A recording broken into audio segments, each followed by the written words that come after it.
And the one that I'm most intrigued, who you mentioned, but is Dante Pettis. I think early in the offseason, Shanahan says this is our best receiver. He can play all three positions.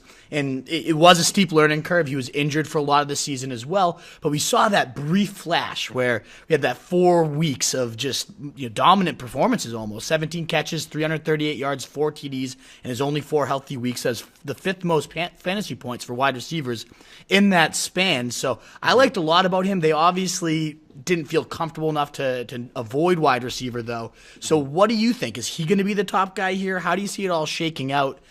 Is he still in line for that breakout a lot of people were projecting him for?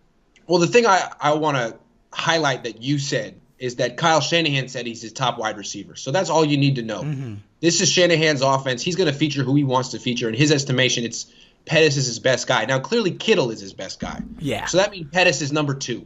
Those are basically going to be 1A and 1B in the passing game, and everyone else is going to fight for what's left of the targets. I think Pettis, if he stays healthy for 16 games, I have written down here 50 catches, 850 yards. I don't know how many touchdowns he would get. He did get a lot of touchdowns, and he had a high touchdown rate last year. I don't know if that would carry over this year, but I'm thinking roughly 50 catches, 80 targets, 850 yards. A number 2 receiver.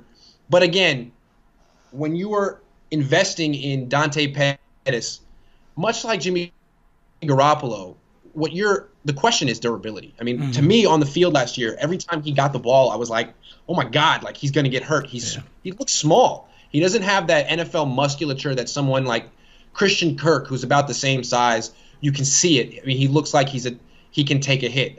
Dante Pettis looked like, oh my God, I hope he gets up. And there were 3 or 4 times in the season where he didn't really get up very quickly, and he had injuries the whole year. I think Shanahan is sort of comparing him to Kittle, because Kittle had a lot of injury issues his rookie year too, and had nice moments, and then just exploded his second year, had a totally different body, and made a huge leap. Coaches a lot of times talk about players making their biggest leap between years 1 and year 2. I think Shanahan is hoping / expecting Pettis to make a similar leap that Kittle made.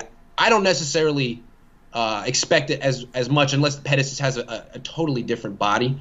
But again, 50 catches, 850 yards. If that helps your fantasy team, I think that's what you could get if you get 16 games from him, and that's not a guarantee.